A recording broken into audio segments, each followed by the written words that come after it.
ఎక్కడ బలం లేదు అన్ని రాష్ట్రాలు పడిపోతున్నాం, అయినా సరే ఇంత గర్వంగా చెప్పుకున్నాం అంటే ఏదో మీకు హుషారు తెప్పించడానికి చప్పట్లు కొట్టించడానికి కాదు. ఒక శాస్త్రీయమైన విశ్లేషణ. ఇవాళ భారతదేశం ఎదుర్కొంటున్న మతోన్మాదం కానీ, నియంతృత్వం కానీ, అప్రజాస్వామిక ధోరణులు కానీ, వస్తున్న ఈ జాడ్యాలన్నిటికీ వ్యతిరేకంగా సూత్రబద్ధంగా ఆలోచించగలిగింది కమ్యూనిస్టులే. కాంగ్రెస్ కూడా ఇప్పుడు కలిసి వస్తుంది, సంతోషం. కానీ బేసిక్గా చూస్తే ఆ మతత్వం పైన పోరాటంలో అక్కడక్కడ కాంగ్రెస్లో కూడా బలహీనతలు కనపడతాయి మనకి. చాలా సందర్భాలు, చాలా రాష్ట్రాల్లో పరిణామాలు మనం చూస్తే. కానీ సూత్రబద్ధంగా అట్లా నిలబడే శక్తులు, సెక్యులర్ శక్తులుగా ఉన్నది కమ్యూనిస్టులే. అంతేకాదు, అనేక ఆర్థిక దాడులు జరుగుతున్నాయి ప్రజలపైన, రైతుల మీద కానీ, కార్మికులపైన కానీ. ఈ న్యూలిబరల్ పాలసీస్ వలన, ఆర్థిక విధానాల వల్ల చాలా రకాల దోపిడీలు జరుగుతున్నాయి.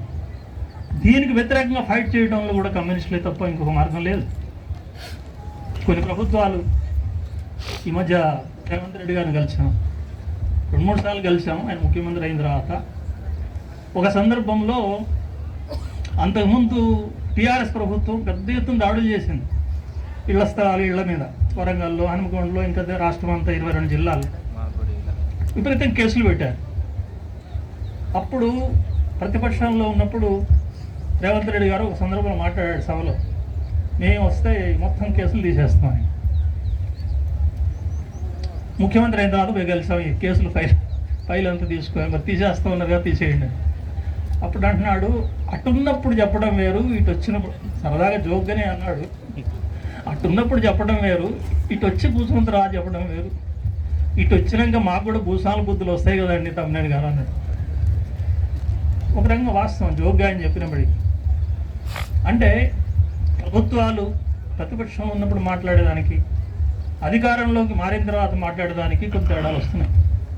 ఆ తేడాలు నిలదీయగలిగేది ఎవరు? మళ్ళీ అది మిత్రపక్షంగా కావచ్చు, లేదు గట్టిపక్షంగా కావచ్చు. దాన్ని నిలబెట్టగలిగేది, మళ్ళీ ప్రజల తరఫున మాట్లాడగలిగేది కమ్యూనిస్టులే. మొత్తం ఒక మాట అన్నాడు ముఖ్యమంత్రి గారు, ఏమనంటే మా గొంతు కోసిన ఈ డబుల్ బెంచ్లు మేము ఉద్యోగులందరూ నాకు రావాల్సిన, చట్టబద్ధంగా రావాల్సిన జీతాలు పెంచాలి కదా, రైతులను ఇవ్వాలి కదా, అవి పెంచండి అంటే మా గొంతు కోసినా 90 పైసలు మీకు ఇవ్వం. ఆర్థిక ఇబ్బందులు ఉన్నాయి రాష్ట్ర ప్రభుత్వానికి, వాస్తవం. కానీ ఆర్థిక ఇబ్బందులు ఉంటే ఏది ప్రాధాన్యత లేదు. 1,50,000 కోట్లు పెట్టేది ఒక కొత్త ప్రాజెక్టు, 4th సిటీ అనే పేరుతో ఇంకొక ప్రాజెక్టు, ఇంకో 1,00,000 కోట్లు, 2 లక్షల కోట్లు పెట్టి విదేశీ సంస్థలను తీసుకొచ్చి బ్యూటిఫికేషన్, అందాన్ని సుందరీకరణ చేయడానికి 1,00,000 కోట్లు ఇవన్నీ ఖర్చు పెడతామని చెప్తున్నారు, మూసీ నది ఇదంతా. కానీ రాజ్యాంగపరంగా వచ్చిన హక్కులు ఇప్పుడు మోడీ ప్రభుత్వం మనం కొట్టాడాల్సిందే. అది మొత్తం 44 చట్టాలు ఉంటే దాన్ని కుదించేసి 29 చట్టాలకి 15 చట్టాలు లేపేశారు. 29 చట్టాలు 4 కోడ్లుగా విభజించారు.